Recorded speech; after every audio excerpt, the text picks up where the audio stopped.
Bonjour et bienvenue dans le Monter son Business Show, l'émission par et pour les entrepreneurs. C'est Rémi Bigot du blog montersonbusiness.com. Je suis très heureux de vous accueillir aujourd'hui. Et on va parler d'un sujet qui est un petit peu clivant. On en parlait tout à l'heure avec Anthony qui va nous rejoindre dans quelques instants. On va parler d'une entreprise qui s'appelle Feed et qui a un concept assez intéressant. On va parler un peu de tout ça, de son aventure, surtout entrepreneuriale, parce que je pense que c'est intéressant, des problèmes qu'il a pu rencontrer.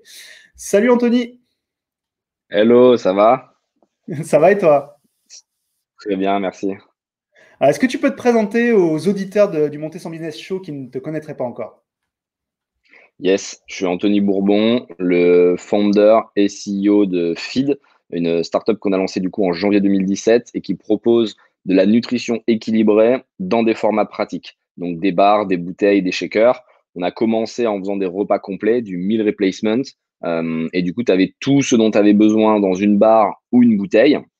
Et on a ouvert une nouvelle gamme de snacking il y a quelques mois maintenant pour apporter de nouvelles briques alimentaires. C'est un concept qui fonctionne très bien aux États-Unis. On réalise que les gens mangent de moins en moins 3 repas par jour, mais qui viennent piquer à différents moments, faire du picking de nutrition en fonction des besoins, avant la séance de sport, après la séance de sport, le 4 heures, le matin à 10 heures. Et du coup, en tout cas, le principe est toujours le même. Feed vous apporte tout ce dont vous avez besoin, même si la finalité n'est pas de se nourrir exclusivement de feed, mais plutôt d'apporter une alternative, une option, un bonus sur un moment où vous ne pouvez pas vous faire à manger, où vous n'avez pas le temps d'aller au resto, où vous n'avez pas envie d'aller faire un fast-food ou de manger un sandwich sans intérêt. C'est intéressant ce que tu viens de dire, parce qu'en fait, oui, j'ai l'impression qu'on voit ça aussi, c'est qu'il y a moins en moins, effectivement, de personnes, alors ça reste la majorité, je pense, mais qui mangent 3 repas par jour. Est-ce qu'il y a un... Bon, déjà, il y a une vie qui a beaucoup changé, hein. Aujourd'hui, on est dans des vies beaucoup plus, pas actives, parce que ça serait, on pourrait me dire, mais qu'est-ce que tu racontes? On est moins actifs qu'avant. Mais dans des vies un petit peu plus particulières où tout doit aller beaucoup plus vite, et donc les gens peut-être ont moins de temps à passer. Je vois par exemple moi j'ai travaillé pendant plusieurs mois et même années à l'étranger et on passe un peu pour des extraterrestres en France de passer 1 heure et demie, 2 heures à manger à midi par exemple. Comment tu vois les choses par rapport à ça, cette évolution? Il y a une évolution claire qui est en train de se faire. À ce niveau-là, il n'y a aucun doute. On passe de moins en moins de temps à table. Et surtout, les Français ont réalisé qu'au final, ce qu'on pensait être la meilleure manière de s'alimenter ne l'est pas. Il y a beaucoup de gens qui sont obèses en France. Il y a beaucoup de personnes qui sont en carence. Il y a beaucoup de personnes qui sont de plus en plus nomades, donc qui n'ont pas la possibilité de se poser pendant 1 heure et demie à table tous les midis. Et puis, il y a un souci d'argent aussi qui commence à se faire sentir. Ça coûte cher de bien manger. Et c'est pour ça que la smart food ou la food tech, d'une manière générale, s'est imposée aussi vite à la fois à l'étranger et arrive en France, dans le pays de la gastronomie, même si forcément, comme ça fait partie un petit peu du patrimoine culturel, c'est un sujet qui est sensible, comme tu le disais, parce que les Français ont l'impression qu'on va modifier leur habitude alimentaire. Alors qu'en réalité, c'est plus une nouvelle option, un nouveau bonus, une alternative de mieux manger pour moins cher, en ayant un impact plus faible sur l'écosystème et meilleur pour son corps. Donc, il y a une évolution qui est en train de se faire et les gens qui consomment du feed ne le font pas, contrairement à ce qu'on pourrait penser, pour être plus productifs, pour pouvoir travailler plus, mais au contraire pour pouvoir faire des activités qui les passionnent. Et typiquement, au lieu de perdre 20 minutes à la boulangerie pour acheter une formule à 10 euros avec un soda et un sandwich mal équilibré qui va mettre des miettes partout sur le bureau, les gens vont à la salle de sport, ils prennent un feed. Sur le trajet, ils mangent le feed, ils peuvent s'entraîner ou ils peuvent aller au musée, ils peuvent lire un bouquin, ils peuvent écouter de la musique, ils peuvent même faire une sieste au bureau entre midi et deux, ils peuvent appeler leurs amis. Et c'est ce qui nous explique quand on passe du temps avec eux parce qu'on fait énormément de KYC, des Know Your Customers, donc passer du temps avec le client pour avoir du feedback. Et la réalité, c'est que Feed leur libère un temps d'activité qui est plus intéressant que de faire la queue ou de faire à manger. Est-ce qu'il n'y a pas une forme de résistance quand même? Parce que tu peux te dire, mais ouais, mais attends, moi j'aime bien quand même ce temps passé avec mes amis, mes collègues, etc., autour d'un bon repas. C'est vrai, mais c'est toujours la même chose et c'est l'histoire un peu de ma vie. Il faut faire des compromis. C'est-à-dire que personne ne peut réussir sans faire de compromis. Bah là, c'est la même chose, c'est un choix. C'est-à-dire qu'il y en a qui adorent passer 1 heure et demie au lunch du midi, et puis il y en a qui préfèrent partir 1 heure plus tôt ou 1 heure et demie plus tôt du travail en fin d'après-midi, comme ça se fait beaucoup dans les pays nordiques ou aux US, et profiter de ta fin de journée, ou comme en Australie, tu vois, les gens travaillent tôt, ils font pas de pause le midi ou très rapide, mais par contre, ils vont surfer à 15h30, 16h. Bon, bah, moi, je trouve ça personnellement beaucoup plus intéressant de pouvoir avoir une sorte de double vie, de pouvoir et travailler et en plus pratiquer une activité en fin d'après-midi, plutôt que de faire comme en France où tu as 1 heure et demie, voire 2 heures de pause le midi, mais que le soir, tu finis à 18 h, 19 h et donc tu rentres, tu es dans les bouchons, tu peux rien faire ta journée. Tout est question de choix. Maintenant, encore une fois, je pense que l'équilibre est la bonne manière d'aborder le sujet et qu'il faut être ouvert à toutes les possibilités. Je pense qu'il ne faut pas opposer la food traditionnelle et ce que j'appelle la smart food, on va dire les food tech, les solutions d'innovation comme feed, parce que c'est deux moments très différents. La vraie food, entre guillemets, euh, traditionnelle, c'est quand tu as du temps, tu es avec tes amis, avec ta femme, avec ton mari, tu veux placé autour de la table pendant 1 heure et demie, tu vas cuisiner des bons produits bio, tu vas chercher l'organoleptique, l'expérience utilisateur. Et puis après, tu as les deuxièmes moments où tu es pressé et tu n'as pas le temps dans tous les cas de bien manger. Donc, quitte à manger de manière rapide, nomade, autant le faire avec un produit qui est équilibré, qui est pas cher et qui t'apporte tout ce dont tu as besoin, plutôt que de sauter le repas, d'aller au fast-food. Et ces moments, on en connaît tous, quand on prend le train, quand on est en voiture, quand on veut aller à la salle de sport, quand on a des rendez-vous toute la journée qui s'enchaînent, quand il faut aller chercher les enfants à droite, à gauche. Bon, ben, c'est là que Feed prend tout son sens et permet de libérer du temps. Ouais, clairement, clairement. Comment t'es venu l'idée du coup de lancer cette entreprise-là? Est-ce qu'il y a eu un effet waouh, quoi, un moment un peu fou qui t'a dit, attends, il faut vraiment que je lance ça et c'est parti, quoi. Ça s'est imposé assez naturellement à moi, dans le sens où je sautais de plus en plus de repas parce que je faisais du business à droite, à gauche et je voyageais beaucoup. Et je voyais que je perdais du poids, que j'étais pas en forme, je dormais pas bien, enfin, j'étais vraiment pas en shape. Et je mangeais que des pizzas surgelées, des trucs rapides, pasta box et tout. Et je sentais que c'était pas bon pour mon corps et je faisais beaucoup de sport quand j'étais jeune. Et j'avais cette sensation de faiblesse, tu vois, de putain, je suis pas le maître de mon destin, je suis pas le capitaine de mon corps. Et j'ai cherché du coup des alternatives, j'en ai pas trouvé sur Internet. Il y avait qu'une marque qui s'appelait Soylent aux US, mais qu'on pouvait pas acheter en France. Et du coup, bah, j'ai fait une formule pour moi sur Excel qui répertoriait l'ensemble de mes besoins. C'est assez simple quand tu es un être humain. Tu as besoin de macros et micronutriments. Je schématise, mais protéines, lipides, glucides, fibres, vitamines, minéraux, oligo-éléments, tu survis, tu es tranquille, tu n'as aucune carence. Donc, j'ai fait un Excel et je testais des ingrédients. J'ai ben, si je mets des flocons d'avoine, plus des graines de sarrasin, plus de la farine de lin, plus un ou deux comprimés que j'achète à la pharmacie pour les vitamines et les minéraux, j'ai tout ce qu'il me faut. Et très rapidement, mes potes ont commencé à en consommer avec moi et on se retrouvait le week-end à faire des ateliers de feed où on faisait des kilos de poudre pour se les répartir toute la semaine. Et c'est là qu'on s'est dit, bon, en fait, on n'est pas tout seul, il y a plein de gens qui sont dans l'efficacité et même en France, ça peut fonctionner. Et du coup, on a fait un site de précommande. Il y a eu 10 000 repas précommandés. Ensuite, tout a été très vite en mode startup. On a levé 500 000 euros, puis 3 millions d'euros, puis 15 millions d'euros. Et en moins de 2 ans, on était 100 personnes dans l'équipe. On avait ouvert 40 ou 50 pays. On avait plus de 50 références. Et on a énormément travaillé. Disons qu'il n'y a pas il y a pas de secret. Et souvent, on nous dit, oui, vous avez de la chance. En fait, on n'a pas de chance. C'est le produit le plus compliqué à vendre en France, si je grossis le trait. C'est simplement qu'on n'a pas laissé la chance ou l'opportunité au marché de dire non. On était présent partout. Et du coup, on a eu des buzz, des bad buzz, mais peu importe, on était présent, on prenait possession du terrain et ça nous permettait d'exister. Et encore une fois, on a imposé au marché. Tu vois, on dit toujours, si tu n'as pas de product market fit, c'est impossible.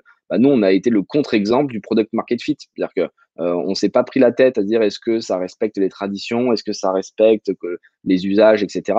On a imposé le produit, on a fait tellement de marketing En qu'à un fait, je moment, tu pense étais qu'il y en obligé d'en avait entendre un, parler. mais il n'était pas clair, effectivement, il n'était peut-être pas exprimé par les gens, à mon avis. Ouais, en tout cas, les personnes ne savaient pas à quoi correspondait le meal replacement et ce qu'il pouvait apporter. Il a fallu démocratiser la solution, ça a été très long, même auprès des acheteurs, des retailers. Enfin, t'imagines, tu vas avoir Franprix, Monoprix, ils savent pas où te placer parce qu'il n'y a pas de rayon meal replacement. Ils comprennent pas ton produit. Ils disent c'est pour perdre du poids, tu dis non, ils comprennent pas. Enfin, c'était hyper compliqué. Et du coup, il a fallu éduquer, prendre du temps. Ça a été une véritable mission. Mais c'était intéressant aussi. Moi, j'adore le défi et j'adore quand il y a une sorte tu vois, d'opposition presque clivante avec le marché parce que je trouve que ça m'anime. Par exemple, vendre quelque chose de facile, bon, je trouve que c'est trop facile. Il n'y a pas de panache derrière tout ça. Donc, Ça manque de challenge. parfois, ouais, parfois, je t'avoue que j'aimerais bien avoir un produit un peu plus market fit, histoire de pas avoir à lutter à chaque fois que je passe sur un plateau, que je vois quelqu'un. C'est l'histoire de notre vie, genre chaque fois que je parle à quelqu'un dans la société de manière globale, hier par exemple, j'étais à un dîner, c'est sûr qu'il y en a un qui va me dire: «Ah moi je trouve vraiment que c'est un produit de merde et qu'il faudrait pas que ça existe». À chaque dîner, tu vois? Vraiment, tu es Ah, mais c'est tranquille marrant, parce et que après c'est pareil, j'en ai parlé plusieurs fois autour de moi de ce genre de produit. Tout de suite, c'est ah, mais c'est qui ce savant fou qui mélange des trucs dans une bouteille. Ah, et puis merde, quoi. On est en France ici, tu vois. C'est toujours ce truc. On est en France ici, tu vois. c'est fou et c'est assez logique et maintenant ça m'énerve plus. Au début, c'était, putain, j'étais là: «Mais c'est pas possible que les gens aient autant besoin de donner leur avis». Dans le sens où l'ethnocentrisme pour moi n'apporte rien. C'est-à-dire que mon avis personnel n'a aucune valeur. Ce qui compte, c'est l'avis de la masse, du groupe et les gens se sentent persuadés, même quand tu as vendu dizaines de millions d'euros de repas, de dire: «Ah ça marchera pas». Alors que factuellement ça marche puisque, sinon on serait pas dans 5 000 points de vente, on n'aurait pas levé autant d'argent et cetera et cetera. Mais l'humain a besoin de s'exprimer et c'est un peu le malheur de notre génération, surtout via les réseaux sociaux. Les gens donnent leurs avis, même quand ils ne sont pas experts et ça, on le retrouve sur, l'ensemble des sujets. Combien de personnes ont posté sur le covid en disant: «Voilà, il va se passer ça ou ça vient de là», alors qu'ils y pipaient absolument rien et du coup, il faut réussir à passer plus loin, et à se dire au final: «Pense à la masse, pense au groupe» et c'est aussi ta mission et ton travail de réussir à démocratiser, à expliquer qu'on n'est pas là pour se substituer intégralement à la nutrition traditionnelle. Et la réalité, c'est que Schopenhauer avait parfaitement résumé la situation avec sa phrase: toute innovation passe par trois stades. Elle est d'abord combattue, violemment ridiculisée et ensuite considérée comme ayant toujours été évidente. Et ces trois étapes, tu les vis de manière assez forte quand tu montes ta boîte. Les gens se marrent, ils rigolent, et puis après, quand ils voient que ça fonctionne, ils vont essayer de te détruire. Et puis après, ils vont dire, bah oui, c'est évident, c'est pratique. Ça a été le cas avec les iPhones. Tout le monde se moquait des iPhones quand ça arrivait en disant que les smartphones, c'était n'importe quoi. Idem Ah, au avec les début, micros. c'était drôle. Exactement, idem avec les micro-ondes, idem avec le surgelé, idem avec le substitut de lait maternel. Par exemple, tu vois, ça choque personne de, de donner un substitut de repas à un bébé au moment où il est le plus fragile et le plus faible. Mais par contre, ça va choquer de donner un substitut à un adulte qui a des défenses immunitaires beaucoup plus solides. Donc en fait, c'est juste une question d'habitude. Il faut que ça rentre dans les mœurs. Et on sait qu'à partir d'un moment, il y a une question de temporalité. Tu ne peux pas aller plus vite que la musique, entre guillemets. Et il faut laisser le temps aux produits de s'imposer petit à petit. Et c'est ce qu'on est en train de faire en France. C'est pour ça qu'on va attaquer de nouveaux pays en parallèle. Non, puis ce qui est intéressant en plus, c'est que tu peux un peu utiliser ça. Le fait que les gens réagissent, surréagissent en négatif, tu peux utiliser ça pour ta communication, faire parler de toi. C'est un peu la célèbre phrase, voilà, parlez de moi en bien ou en mal, mais parlez de moi, quoi. Alors après, bien sûr, faut pas que ce soit trop négatif non plus, mais tu peux utiliser ça, je pense. Tu as complètement raison et nous, tu le sais, on a eu des différents bad buzz au début de l'aventure et tout le monde, à chaque fois se vantait, sur Twitter: «C'est bon, on a détruit Feed, c'est la fin. Avec un bad buzz comme ça, ils s'en sortiront jamais». La réalité, c'est qu'il y a pas de bad buzz, qui détruit une marque à tes débuts, si tu ne vas pas dans des sujets graves. C'est-à-dire que, typiquement, faut pas, tu vois, tout ce qui est, homophobie, racisme, inégalité homme-femme, toutes ces là, c'est dangereux parce que c'est des valeurs, fondamentales et si, quelqu'un a la preuve ou en tout cas attaque, cette vision de ta marque, ça devient très compliqué. Maintenant, si c'est des bad buzz superficiels comme nous on a eu, où il y a pas de sujet de fond et c'est juste un mec ou une personne qui essaie de te décrédibiliser ou de te tacler sur un sujet un peu superficiel, il y a aucun risque et même aller chercher le bad buzz. Nous, c'est-à-dire qu'à un moment, je vais pas dire qu'on allait le chercher, mais on mettait un peu d'huile sur le feu. Tout simplement parce que le plus dur pour une startup, c'est de se faire connaître. Et donc, en gros, plutôt que de dépenser de l'argent sur Facebook, à la télé ou dans le métro, et ça coûte beaucoup d'argent, c'est-à-dire qu'une pub métro, si tu pas 50 000 euros, ça sert à rien. Une pub télé, si tu pas 300 000 euros, ça sert à rien. Facebook Ads, on va dire que c'est le plus efficient, mais bon, faut quand même mettre des budgets de plusieurs milliers d'euros pour commencer à exister, avoir de la répétition auprès des segments que tu vises. Bah, tu fais un bad buzz et tu es top Twitter en France, bon, bah, ça te fait une awareness incroyable, tu as pas dépensé un euro et les gens ne se rappellent pas comment ils ont connu la marque. C'est-à-dire que aujourd'hui, tu demandes à des gens: «Ouais, Feed, vous avez eu un bad buzz?» personne ne s'en souvient, à part les gens qui sont dans les startups, dans l'écosystème et qui s'intéressent à ces sujets. Mais Madame Michu… Même moi, tu vois, qui avait suivi le truc et qui est un peu dans le domaine des startups et tout, je me rappelais qu'il y avait eu quelque chose, mais j'ai été obligé de faire une recherche sur Google, tu vois, pour me rappeler ce que c'était. Donc ça prouve bien que effectivement, ça passe. Les gens oublient, et on le voit très bien en politique. Il y a des hommes politiques qui vont quand même en prison, qui font des C'est détournements de incroyable. fonds, des métiers fictifs, Ils des emplois reviennent 5 ans fictifs, après. Salut les gars, comment ça va? et ils reviennent pépouses. Moi, ça m'a toujours choqué, tranquillou. Ah ben, on a mis ce mec-là à tel ministère, on lui a mis telle mission territoriale, et en gros, enfin, c'est pour ça aussi que les gens ne croient plus à la politique, je pense, parce que tu vois, c'est tellement un cercle entre amis là qui se passe les bonnes assiettes. C'est Ça choquant, mais se les voit gens oublient tellement en fait. surtout maintenant que, ouais.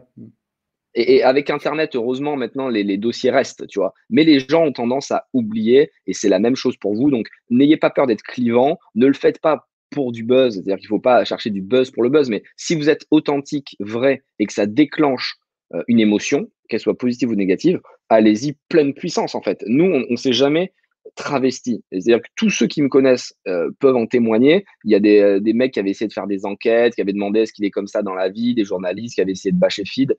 La réalité, c'est que les gens qui me connaissent savent que je parle exactement de la même manière en privé qu'en podcast, en interview. J'ai aucune note, j'ai personne qui me dit quoi dire. Simplement, je suis authentique et je représente la marque en tant que fondateur, et la marque est le prolongement de mon histoire personnelle. Et c'est pour ça que c'est intéressant, parce que c'est ancré dans mon storytelling, et donc c'est pas du marketing qu'on a créé pour moi.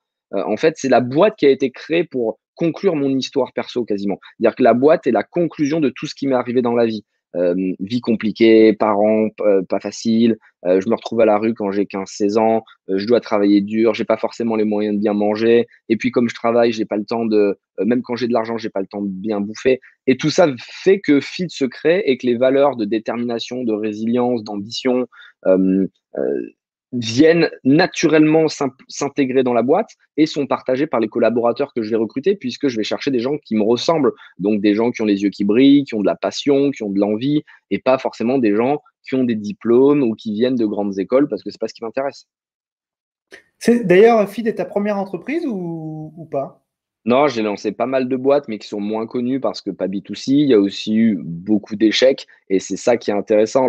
Je pense que l'entrepreneur, sauf contre-exemple non représentatif de manière statistique, comme Mark Zuckerberg qui lance une boîte et qui fonctionne immédiatement, l'entrepreneur connaît l'échec multiples fois, et c'est aussi ce qui le nourrit et ce qui lui permet d'apprendre et ce qui lui permet de réussir à un moment. Donc, il ne faut pas avoir peur de l'échec. Et souvent, on se dit oui, mais t'imagines si les gens savent que j'ai échoué, c'est la honte. En fait, tu t'en fous parce que tu ne vis pas pour les autres. Donc moi, j'ai lancé plein de projets. Il y en a qui ont bien marché, il y en a qui ont échoué lamentablement, mais à chaque fois, j'ai appris. Et je pense même que les projets que j'ai échoués ont été plus importants pour moi que ceux que j'ai réussi, parce que quand tu es face à l'échec et que tu t'en veux d'avoir fait des erreurs, je peux t'assurer que tu les refais pas, en fait, parce que ça t'a tellement coûté, ça t'a tellement mis la pression, ça a tellement détruit entre guillemets une partie de ta vie, que tu apprends. Et c'est cool d'avoir des bouquins, c'est cool de se renseigner, de voir du contenu, il faut, parce que ça te donne plein de retours utilisateurs, plein de feedback, et tu essaies de ne pas faire comme ceux qui ont fait des erreurs, tu essaies de reproduire ce que les autres ont fait.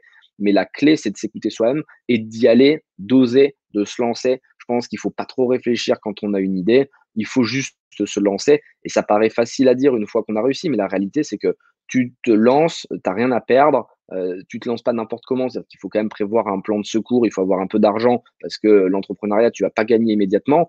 Par contre, si tu gagnes, tu vas gagner beaucoup, et ça te permettra d'avoir une vie sans égal avec ce que tu aurais pu faire si tu étais salarié, d'un point de vue financier, mais aussi d'un point de vue liberté, parce que être entrepreneur, c'est une passion, et quand tu te lèves le matin, tu es animé par ce que tu fais. Et c'est pour ça qu'il faut d'abord réussir à se comprendre en posant, je pense, une plateforme personnelle, une plateforme de marque personnelle, pour comprendre qui on est, ce qu'on veut faire, et ensuite trouver le projet qui peut t'animer et te faire rayonner. C'est-à-dire que typiquement, il y a plein de projets que moi j'aurais menés qui n'auraient eu aucun sens, parce que j'aurais pas pu y lier mon histoire. Et là, avec Fit, ce qui est intéressant, c'est que au-delà du produit qu'on va vendre, la barre, la poudre, la bouteille, le repas ou la nutrition d'une manière générale, c'est une possibilité pour moi de mener un combat presque personnel, de revanche sociale et d'extraction de ma classe initiale.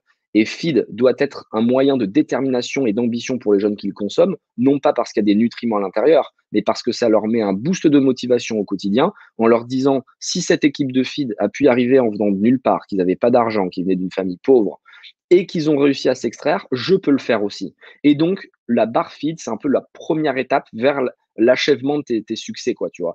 Et quel que soit ton objectif, ça peut être l'argent, ça peut être la musique, ça peut être sauver le monde qui va pas très bien. Mais en tout cas, tu dois rêver grand et réussir à te lancer. Et pas te dire, bah, je vais de suite faire un marathon, parce que sinon tu n'y arriveras jamais, mais te dire, bah, je vais commencer à sortir de chez moi et de courir 10 minutes. Et puis après, je vais courir 20 minutes. Et puis après, je vais courir 1 heure. Et puis 2 heures, etc., etc. Et c'est là que ça devient intéressant. Et feed, si ça peut être ce déclencheur pour quelques jeunes, c'est qu'on aura bien fait notre travail. Exactement, exactement. Dis-moi, tu as parlé tout à l'heure de 2 ou 3 levées de fonds successives que vous avez menées. J'aimerais bien qu'on s'attarde un petit peu là-dessus.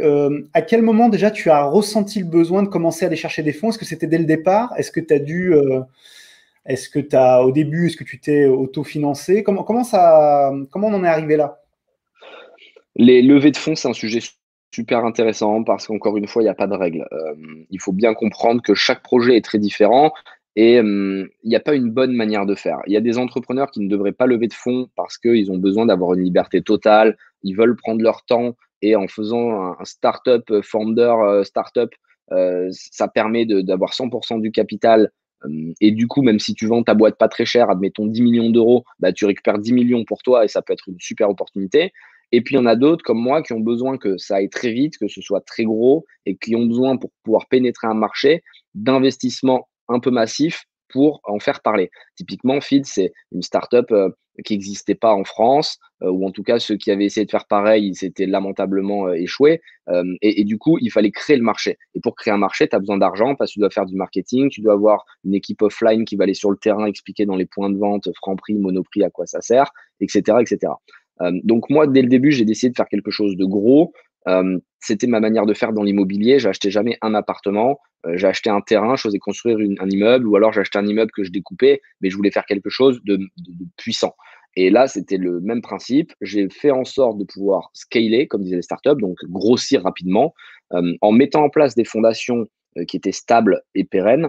Et ensuite, j'ai injecté du cash avec la levée de fonds. Et là, je pouvais accélérer. Donc, j'avais externalisé la production, j'avais externalisé la supply chain, j'avais externalisé ce qui n'était pas, on va dire, mon métier de base, de manière à ce que certaines personnes le fassent mieux que moi. Et quand j'ai injecté des fonds, j'ai pu accélérer très fort et les cadences ont suivi.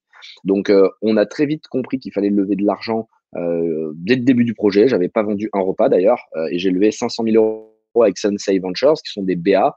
Donc, c'est le plus intéressant, je pense, au début de l'aventure parce que c'est des gens qui mettent leur argent personnel et qui, du coup, sont plus impliqués, ont souvent des expériences entrepreneuriales et vont pouvoir vous donner des contacts, des conseils. Et vraiment, moi qui suis maintenant investisseur et qui, pareil, met pas mal de tickets dans les boîtes, bah, c'est top d'avoir quelqu'un qui est déjà passé par là et qui va te dire fais attention, ça c'est une erreur classique ou ça tu devrais pas le faire parce qu'au final, les grands sujets reviennent quand même assez souvent en boucle dans l'univers startup. Quel type de site je mets? Est-ce que je mets Shopify ou Magento? Est-ce que je fais du offline ou du online? Est-ce que mon acquisition elle fonctionne? Je veux dire, c'est qu'on a tous à peu près les mêmes sujets. Donc, on a commencé avec des BA. Et puis, comme ça a pris très bien, on a relevé 3 millions avec Otium, qui s'appelle maintenant Utopia, qui est le fonds de Pierre-Édouard Sterrin, qui étaient des spécialistes des DNVB, donc les Digital Native Vertical Brand, les marques comme nous qui sont online et digital first. Et puis ensuite, Alven, 15 millions. Puis on a refait un tour sur lequel on n'a pas communiqué parce qu'on voulait rester un peu discret et on voulait pas que ce soit juste une boîte qui lève des fonds parce qu'il y en a beaucoup à Paris et pour nous, c'est pas une fierté du tout de lever de l'argent. Lever de l'argent, c'est pas très bon signe en réalité. Ça veut dire que tu donnes de ton capital pour continuer à exister, quoi, hein, pour faire simple. Donc, c'est pas une fin en soi. Ce qui compte, c'est l'exit final où c'est la notoriété que tu vas réussir à toucher. Donc là, on est dans une phase focus où on veut ouvrir des pays et on veut réussir à faire cette mission d'apporter de la smart food dans le reste du monde. J'ai accompagné pas mal de startups justement dans leur levée de fonds, etc., dans leur développement. Quels sont, toi, les 3 plus gros problèmes que tu as eu par rapport à ça, dans tes relations peut-être avec les investisseurs, les business angels, etc., dans la situation que ça a amené peut-être après? Parce qu'effectivement, on rentre parfois dans un système où on fait une première levée, mais on va être obligé d'en faire une deuxième parce qu'on doit financer autre chose, etc. Et parfois, on se retrouve un peu dans une course folle. Quels sont les 3 plus gros problèmes que tu as pu notifier par rapport à ça, toi qui a aussi eu cette expérience-là? Le problème principal de la levée de fonds, c'est que du coup, tu dois faire beaucoup de politique avec tes investisseurs. Selon moi, tu perds du temps, tu perds du focus, surtout si tu prends des mauvais BA ou des mauvais investisseurs. Clairement, il faut des gens qui t'aident sur des sujets bird view, c'est-à-dire qui sont stratégiques, où on va te donner des contacts, on va te faire réfléchir sur la vision. Pour autant, le BA ou l'investisseur n'a pas son mot à dire sur le produit devrait être rouge au lieu de bleu, petit, excuse-moi, désolé, petit au lieu de grand. Le BA, il doit se concentrer sur des sujets qui sont intéressants. Donc, pas perdre de temps. Et je vois beaucoup autour de moi de startups qui se gâchent ou qui même échouent parce qu'il y a une friction avec un des invests. Et donc, ça, c'est terrible parce qu'en fait, c'est même pas une raison business qui fait que tu échoues, c'est une raison politique et c'est lamentable. Le deuxième point, c'est sûrement la course à la valorisation qui est risquée.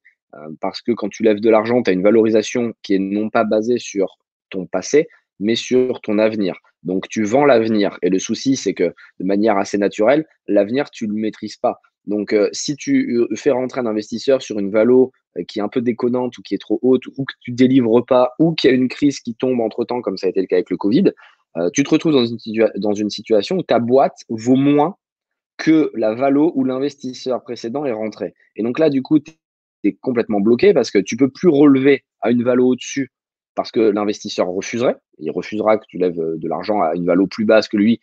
Ou alors, si tu le fais, il va te diluer complètement parce que tu vas avoir un droit de priorité.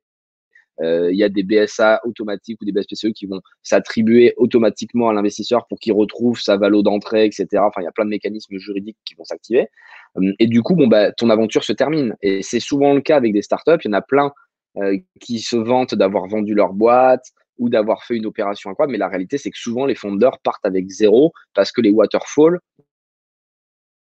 une clause juridique qui fait que tu as un droit de priorité sur les investisseurs et que l'entrepreneur est servi en dernier. Donc, en fait, quand tu vends et si tu vends une valo en dessous de ta dernière levée de fonds, tu es le dernier à sortir. Donc, c'est-à-dire que tout le monde vend ses parts. Et une fois que tous les investisseurs ont récupéré leur argent, s'il en reste un peu, tu prends. Mais la plupart du temps, il ne reste pas grand-chose. Donc, faire attention aux coups de com qui font penser qu'il est facile de vendre ces startups. Ce n'est pas le cas. C'est compliqué, l'exit, surtout en France.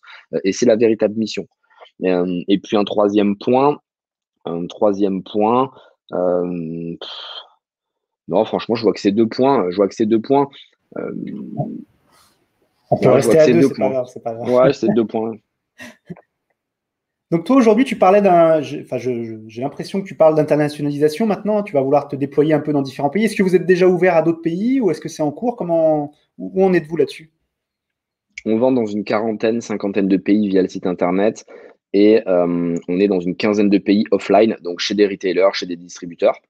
Donc, c'est vraiment la mission de Feed maintenant de réussir à s'étendre à l'international. C'est pas du tout une chose aisée. Il y a très peu de startups qui ont réussi à le faire, très peu de startups françaises, tout simplement parce que le marché domestique, tu le comprends, tu le maîtrises, c'est chez toi, tu sais comment l'adresser.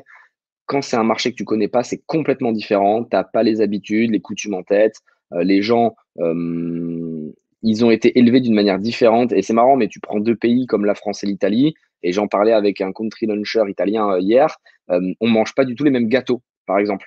C'est-à-dire que nous, on va manger des gâteaux au chocolat, bon, on va pas citer de marque, c'est aucun intérêt, mais de telle marque, alors qu'eux ne connaissent même pas cette marque et ne vont manger qu'un autre gâteau que nous, on n'a jamais vu et qu'on ne trouverait pas bon. Parce qu'en fait, on a habitué le goût et le palais des enfants à différentes formes de produits. Et du coup, c'est pas du tout la même chose si tu es né en. Et je te parle, là, on parle de 2 pays qui sont collés quand même. Mais si tu parles de la France et de la Colombie, par exemple, ça n'a aucun rapport en fait. Et les petits déjeuners ne sont pas les mêmes, les dîners ne sont pas les mêmes. Et si tu n'es pas capable de t'adapter, de comprendre les habitudes de ce pays, c'est très compliqué de lancer, de réussir. Donc, c'est une véritable mission qu'on est en train de mener. Moi, perso, j'ai jamais fait ça, donc c'est vrai que tu es obligé d'apprendre constamment, mais c'est aussi ce qui fait le charme d'une startup, c'est que moi, aujourd'hui, j'ai changé de métier 10 fois en 3 ans et j'ai appris 10 métiers différents. Mais c'est passionnant parce que du coup, bah, le marketing au début, j'en faisais pas du tout, j'y connaissais rien. La supply chain, j'y connaissais rien. La production R&D, j'y connaissais rien. Le retail, j'en avais jamais fait. Des levées de fonds, je savais même pas ce que c'était.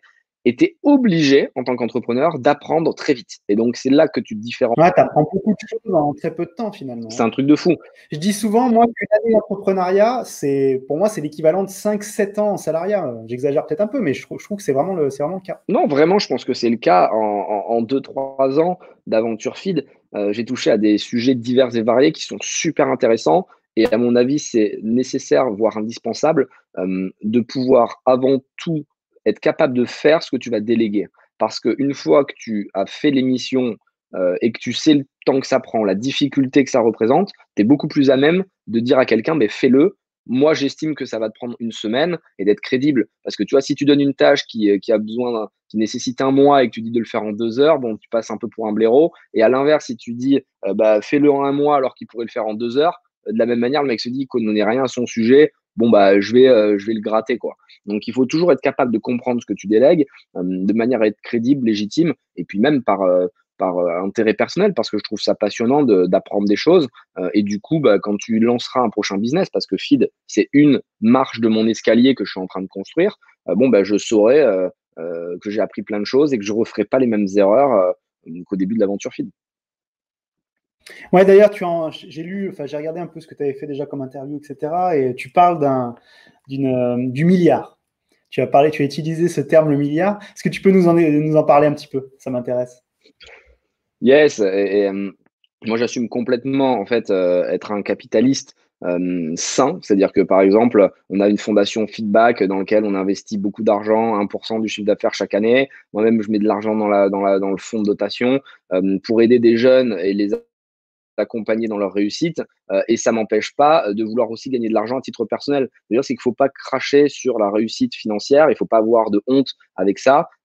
Tu payes tes impôts en France, tu génères de l'emploi puisque tu recrutes plein de monde. Chez Fit, quand tu prends les copackers, les logisticiens, on fait travailler plus de 300 personnes en France. Bon, bah, je trouve que ça a un impact qui est important et il faut pas s'interdire de rêver grand. Donc moi, le milliard, c'est quelque chose que je vais atteindre, et je le sais, avant de mourir. Non pas parce que je veux un milliard sur mes comptes par obsession, mais parce que ce sera un outil qui me permettra d'atteindre ma revanche personnelle et ma promesse. Et ma promesse, c'est quoi? C'est de générer une révolution sociétale, non pas en cassant tout dans la rue, mais en montrant aux jeunes que quel que soit ton milieu, tu peux t'en sortir. Et malheureusement, on n'a pas assez d'exemples qui vont dans ce sens-là. Typiquement, à l'époque, il y avait des anciens, et je le dis avec des pincettes parce qu'ils ont 40-50 ans, donc c'est pas des vieillards du tout, mais il y avait la génération Xavier Niel, il y avait la génération Simoncini, il y avait la génération Benabou de vente privée, il y avait des gens qui avaient réussi des très grosses fortunes rapidement et ça a inspiré les jeunes. Aujourd'hui, dans notre génération, les seuls jeunes qui réussissent, les start-upers, c'est des fils d'eux ou c'est des héritiers. Je grossis un peu, mais réellement, si vous regardez les dernières réussites françaises, ça vient des grandes écoles, ça vient d'un milieu favorisé, ça a fait les bons lycées, le papa ou maman sont souvent CEO d'une boîte ou Oui, il y investisseurs. a clairement un En fait, manque de diversité actuellement. ah, mais c'est fatal. Et je viens de voir ce matin là sur Madines que Atomico s'engage maintenant à investir dans 30-40% de personnes qui sont sous-représentées. J'ai envie de dire, bon, bravo, tu vois, c'est cool, mais il était temps. Parce que moi qui parle à énormément de VC, en fait, je suis outré, choqué à quel point ils investissent dans des gens qui leur ressemblent. C'est-à-dire qu'ils n'investissent que dans des gens qui ont fait les mêmes parcours, qui C'est connaissent un bien les biais cohortes qu'on a souvent, financières. même parfois inconsciemment, hein. C'est vrai que c'est un biais. Les Évidemment. gens vont Mais peu se n'importe qui, en rapprocher de. fait. C'est le principe de l'humain de vouloir créer des groupes qui lui ressemblent. Et c'est pour ça que les groupes Facebook fonctionnaient. C'est pour ça qu'il y a des bikers qui font de la moto ensemble. Les gens qui ont des Porsche, ils roulent entre Porschistes. Les gens qui ont des Rolex, ils veulent être entre Rolex. Les gens qui aiment tel resto, ils font des. Enfin, c'est un truc de ouf. Les gens aiment faire partie d'un groupe. Et les Gilets jaunes, pourquoi ça a fonctionné? Parce qu'ils se sentaient fédérés autour d'une cause commune. Et donc, ils se découvraient des amis qu'ils n'avaient pas. Ils se découvraient une sorte d'activité commune. Et c'est ça qui fédérait le groupe, en fait.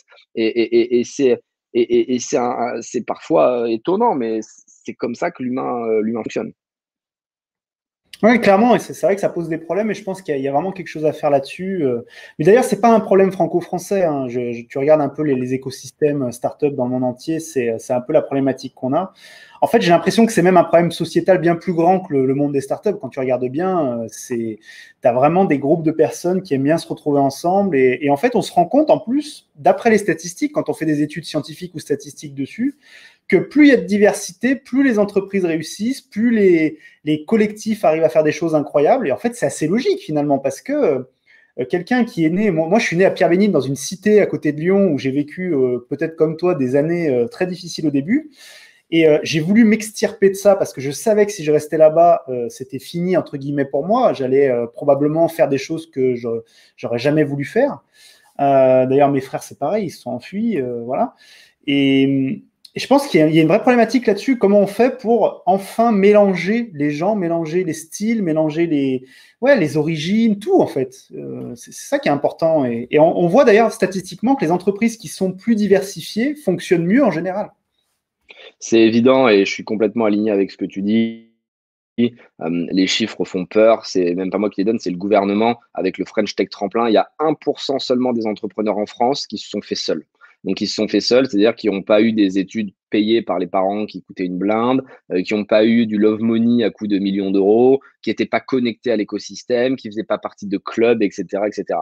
Et en fait, c'est lamentable parce que l'entrepreneuriat, pour moi, doit représenter la dernière chance laissée à un humain de s'extraire de sa condition, parce qu'on sait parfaitement, il ne faut pas se voiler la face, que si tu n'as pas fait les grandes écoles ou les bonnes, la bonne formation, tu ne pourras pas avoir des grands postes à responsabilité. Alors, tu as toujours le contre-exemple du mec qui a rencontré le patron, qui a eu un coup de cœur pour lui. Mais ce que je veux dire, c'est que statistiquement, si tu n'as pas fait des grandes écoles en France ou tu n'as pas fait l'ENA, Ça reste une feu minorité. l'ENA, c'est quasi impossible d'avoir des gros postes à responsabilité. Et l'entrepreneuriat, c'est un peu la dernière chance qui te reste en tant que pauvre de te dire, bah, moi aussi, je veux y arriver et moi aussi, je veux pouvoir apporter ma pierre à l'édifice. Et du coup, si même lever des fonds, c'est pas possible parce que tu n'as pas fait les bonnes écoles ou que tu sais pas exactement comment présenter un pitch deck, bah, c'est dramatique. Et moi, j'investis que dans des gens qui sortent de la zone de confort de l'investisseur classique. C'est-à-dire que les sujets que les investisseurs traditionnels regardent, je ne veux pas les voir parce que je sais qu'ils vont investir dessus. Le mec qui est brillant, qui a déjà vendu sa boîte, qui a fait HEC, qui parle 4 langues, il n'aura aucun souci à lever de l'argent. Donc, en fait, je ne veux même pas Oui, lui puis parler. est-ce qu'il a besoin de ton argent? Ouais, c'est ça aussi. Ouais, c'est ça. Il n'a pas besoin de mon argent. Il a besoin, et il va prendre l'argent de fonds d'investissement qui vont surpayer la valo et qui vont continuer à créer cette bulle classique, quoi. Moi, je vais mettre une valo assez faible, mais je vais bider, je vais parier sur la personne qui sort de banlieue, sur la personne qui est handicapée, sur la personne qui n'a pas fait d'études, qui sait pas forcément, qui n'a pas les codes, mais s'il a la flamme, l'énergie, je vais investir sur lui. Et c'est rentable pour moi parce que je vais rentrer une valorisation super intéressante par rapport à des valorisations que j'aurai avec des fondeurs, on va dire, déjà connus. Et lui, il a la dalle, donc il va vouloir s'en sortir et il va multiplier mon investissement et c'est gagnant-gagnant. Et c'est pour ça que les fonds d'investissement ont tout intérêt à privilégier la diversité, que ce soit homme, femme, couleur, origine, milieu social, parce que c'est de là et c'est de cette mixité que viendra le futur de la startup. Parce qu'au final, qu'est-ce qu'une startup si ce n'est une boîte qui apporte des solutions à des problèmes que rencontre le peuple? Et le peuple, en fait, si tu ne le connais pas, tu peux pas lui apporter des solutions. Et nous, pourquoi Fit, ça a réussi? Souvent, on nous disait, mais pourquoi les grands groupes, ils n'ont pas lancé une marque? Ben, tout simplement parce que les grands groupes n'avaient même pas percuté qu'il y avait des gens qui n'avaient pas le temps de manger. Parce que eux sont dans des restos tous les midis, ils ont des tickets à 15 euros, des tickets resto à 15 euros. Et donc, en fait, ça peut même pas leur effleurer l'idée de se dire, ah ben, il faudrait faire un repas pour les gens qui n'ont pas les moyens, qui sont pressés. Parce qu'ils savent même pas que ça existe, en fait. Et c'est en étant connecté au peuple que tu arrives à avoir des bonnes idées. C'est pour ça que moi, je fais un point d'honneur à investir via la fondation Feedback dans des jeunes qui sortent de nulle part, parce qu'au final, ça me rappelle aussi la réalité du terrain. Et comme tout le monde, je peux m'embourgeoiser parce que quand tu commences un peu à réussir, bah, tu vas fréquenter des gens qui ont de l'argent et tu vas aller à des soirées un peu guindées. Ouais, tu peux t'oublier au final. Ouais, et tu peux t'oublier et oublier ce qui t'anime, en fait. Et ça, c'est le pire parce que tu sais plus pourquoi tu te bats. Et donc, le matin, tu hésites à aller au bureau, tu traînes un peu. Non, tu dois te rappeler ton combat et ta mission. Et moi, quand je rencontre un jeune qui a la dalle, qui souffre, ça me rappelle à quel point j'ai souffert quand j'étais jeune et à quel point je dois prendre une revanche à la fois sur la société, sur les gens qui n'ont pas cru en moi et sur mon destin d'une manière plus globale. Ouais, on sent que tu as vraiment une revanche à prendre. Hein. On le sent quand tu parles. C'est intéressant. C'est intéressant. Tant mieux. Et donc là, tes objectifs là aujourd'hui, ce serait de revendre, ce serait d'exploser à l'international et de devenir vraiment un leader sur ton marché au niveau mondial. Comment tu vois les choses? Enfin, si tu peux en parler un peu de ta vision pour Feed et peut-être pour autre chose, que je sais que tu parlais aussi de dire que peut-être ton objectif final, c'est effectivement pas Feed, c'est de créer peut-être une autre boîte. Feed, c'est clairement pas mon objectif de vie final. C'est-à-dire que je dois faire, j'ai d'autres objectifs à atteindre et je sais que Feed est un levier pour aller faire cette mission. Pour autant, je suis pas pressé et je pense qu'il faut être capable de mettre tous les autres sujets dans une icebox, le temps de finir vraiment ce que tu as commencé. Il faut pas essayer de chasser plusieurs lièvres en même temps. C'est important de se concentrer sur un projet. Il y a trop d'entrepreneurs qui essaient de faire en même temps de l'immobilier, du trading, moi, j'ai tout coupé quand j'ai fait Feed. C'est-à-dire que j'avais plein de business différents. Je me suis focus sur Feed, je l'ai fait à 100%. Et ça m'a plutôt bien réussi parce que j'ai mis toute l'énergie positive dans cette aventure. Maintenant, l'objectif sur lequel je me concentre, c'est de faire de Feed une marque qui soit la plus belle possible, qui soit la plus connue possible dans le monde entier. Et on verra ce qui se passe par la suite. Je pense pas que ce soit une bonne manière d'aborder le sujet en disant je veux vendre la boîte. Parce que si tu veux vendre la boîte, tu es en position de vendeur. Et du coup, les gens vont se dire, ah ben, il veut vendre, donc c'est bizarre, ou qu'il veut juste gagner de l'argent.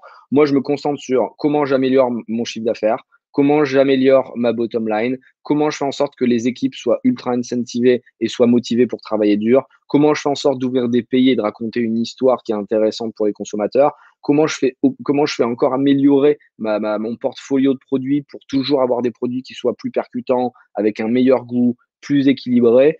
Et le moment venu, on verra ce qui se passe, mais c'est vrai qu'on a plusieurs solutions. Soit on va faire un IPO, donc une introduction en bourse, soit on peut faire un partenariat avec un grand groupe industriel qui va nous propulser et nous aider, soit on peut garder une indépendance totale et se dire bah, pourquoi Feed ne deviendrait pas un nouveau groupe alimentaire, parce qu'il y a des groupes qui se sont créés il y a 20 ans, 30 ans, 50 ans, comme Nestlé, Danone, Mondelez, Otsuka, Pepsi, Coca, Mars, il y a quand même Kellogg's, tu as plein de marques comme ça, enfin plein de groupes qui se sont générés très rapidement en commençant avec un produit. Alors certains, c'était les produits laitiers, d'autres, c'était les chocolats, d'autres, c'était les sodas. Mais disons qu'ils avaient un produit qui cartonnait et ensuite, ils ont essayé d'élargir.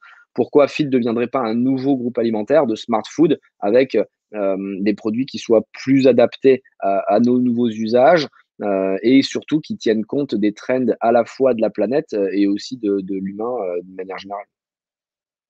Il y a un gros boulot à faire là-dessus d'ailleurs, parce que c'est vrai que tout le monde est en train de revenir petit à petit en se disant, attends, ces grands groupes industriels, agroalimentaires, etc., est-ce que c'est encore compatible avec le monde dans lequel on vit aujourd'hui? Beaucoup de gens se posent la question. Alors, ça n'empêche pas ces grands groupes de toujours faire beaucoup, beaucoup de chiffre d'affaires et de marge, mais à terme, il va falloir qu'il y ait du changement, forcément, je pense. Dans ce domaine-là, on va Si, pas y couper. S'ils sont pas capables de se réinventer, ils vont mourir, c'est pas compliqué. Il y a quand même des groupes qui vont très mal, qui font des performances boursières catastrophiques. Le Covid, évidemment, n'a pas aidé. Ils doivent être capables de comprendre les besoins de l'humain et de produire des nouveautés qui soient adaptées à nos usages modernes. Les gens qui n'ont pas fait évoluer leurs produits depuis des années, en fait, c'est dramatique. Il faut être capable de réinventer son cahier des charges, il faut être capable de parler différemment. Les, les brands, les marques, de manière, on va dire, concrète, ne peuvent plus vendre simplement des produits. Elles doivent vendre des valeurs, une mission, une vision. Il faut des marques qui s'engagent, qui soient authentiques. Et ces grands groupes ne sont pas capables de le faire parce que c'est trop politisé, c'est trop aseptisé. Et c'est souvent en rachetant des startups qu'ils arrivent à intégrer des talents qui vont les secouer. Et c'est un peu l'exemple de Michel et Augustin et Danone. Danone, ils achètent pas vraiment Michel et Augustin pour leurs produits, ils achètent Michel et Augustin pour cette mentalité, cette capacité à apporter de l'innovation, à remuer le statu quo. Et c'est ce qui est pertinent et intéressant quand tu crées une marque. Tu dois pas juste penser à ta top line ou à ton produit, tu dois penser à la vision que tu apportes. Et typiquement, nous, quand on parle avec des grands groupes, parce qu'évidemment, ils nous contactent de manière assez forcenée, on va dire, ils nous disent, mais comment vous faites pour avoir cette envie de revanche, de rébellion, être connecté au peuple? Est-ce que vous pensez que nous, on peut le faire? Et ils nous payent pour aller faire des séminaires chez eux et leur donner cette capacité à être authentique. C'est-à-dire qu'ils nous payent pour qu'on leur apprenne à être eux-mêmes. Et c'est quand même assez paradoxal, tu vois, comme mission. Parfois, j'ai des sujets, on dit, voilà, on veut que tu fasses ça, ça, ça. Et j'arrive devant plein de personnes et je dois leur expliquer comment arrêter de mettre un masque, comment arrêter de se travestir, comment arrêter de renvoyer au monde l'image qui n'est pas la leur. Et c'est quand même vachement inquiétant de se dire qu'on doit C'est expliquer quand à même des assez gens paradoxal. qu'être soi-même, c'est important et que c'est comme ça qu'on y arrive, quoi. C'est clair, c'est clair. Bon, écoute, Anthony, c'était vraiment super intéressant cette discussion. Merci à toi nous avoir accordé un petit peu de ton temps. J'espère qu'on va voir les évolutions de Feed et que ça va bien se passer, même si j'en suis assez convaincu. De toute façon, ce que vous avez déjà réalisé, c'est déjà excellent. Où est-ce qu'on peut te retrouver si on veut en savoir plus en tant qu'auditeur? Sur le site de Feed, feed.fr, et puis sur mon LinkedIn, Anthony Bourbon, c'est le seul réseau social que j'ai. Donc, si vous voulez parler, échanger, n'hésitez pas à m'envoyer un message. J'essaie de répondre un peu à tout le monde, même si parfois après les podcasts, il y a beaucoup de réponses d'un coup, j'ai eu un peu de temps. Mais n'hésitez pas, bon courage, lâchez rien sur vos projets et croyez en vous, c'est le plus important. Merci Anthony, c'était vraiment cool. Merci à toi. Merci beaucoup, à bientôt.